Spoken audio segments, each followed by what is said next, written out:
নমস্কার, সবাই কেমন আছো? আশা করি সবাই ভালো আছো। আমিও কিন্তু খুব ভালো আছি।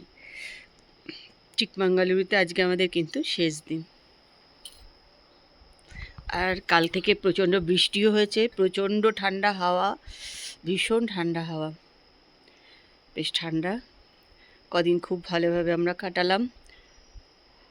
দিদিরা তো আজকে সকালেই চলে গেল, এই 1 ঘন্টা আগেই গেছে, ওরা রওনা দিয়ে দিয়েছে। আমরাও দুপুরবেলা রওনা দিয়ে দেবো, বেরিয়ে পড়বো এখান থেকে।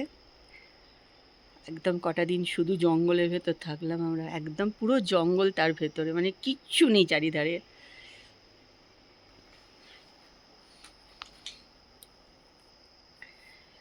আজকে ওয়েদার ভীষণ ঠান্ডা, এমনি ঠান্ডা সন্ধ্যের পর থেকে, কিন্তু আজকে একদম সকাল থেকে প্রচণ্ড ঠান্ডা হাওয়া দিচ্ছে। আর একদম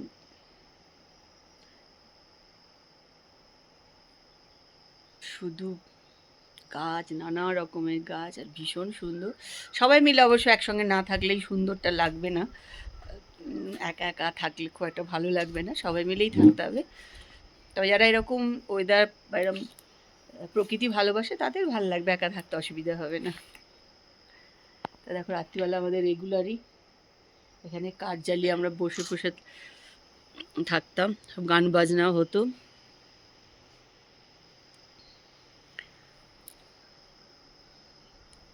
এখান দিয়ে তোমরা শুনতে পাচ্ছ নাকি জানি না, ঝর্ণার জল যাচ্ছে, সেই আওয়াজটা সারাক্ষণ পাওয়া যাচ্ছে।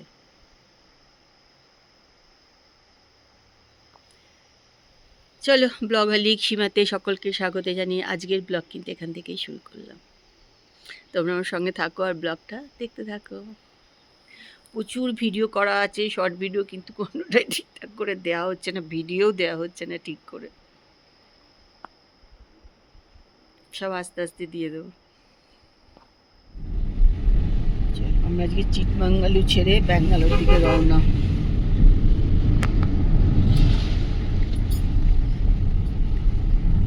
ঝড় বৃষ্টি মাথায় করে।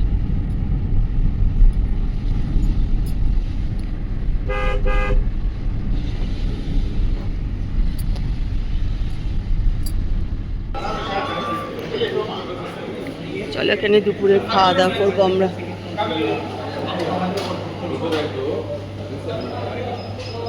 ভেতরে বল।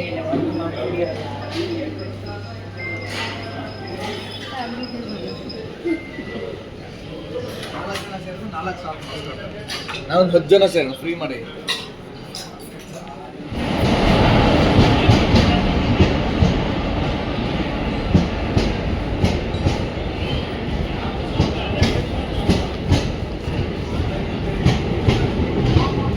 চলো, আমরা কাটু স্টেশনে চলে এসেছি, আবার ট্রেন ধরতে ব্যাঙ্গালোর যাওয়ার জন্য। ট্রেন এসে গেছে আমাদের, উঠবে বলে দাঁড়িয়ে আছে সবাই। চো আবার সে আগে যেতে হবে রে। ট্রেন ছেড়ে দিয়েছে। ওকে,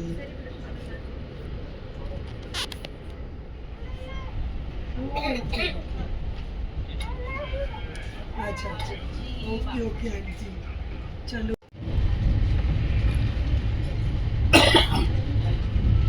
কদিন ঘোরাঘুরি হয়ে গেল, এবার চলে বাড়ি।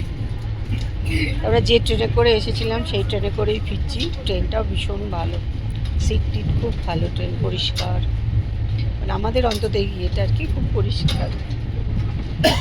এখানে খুব কমই সিট আছে, বেশি সিট নেই। কটা সিট আছে বলো তো এখানে?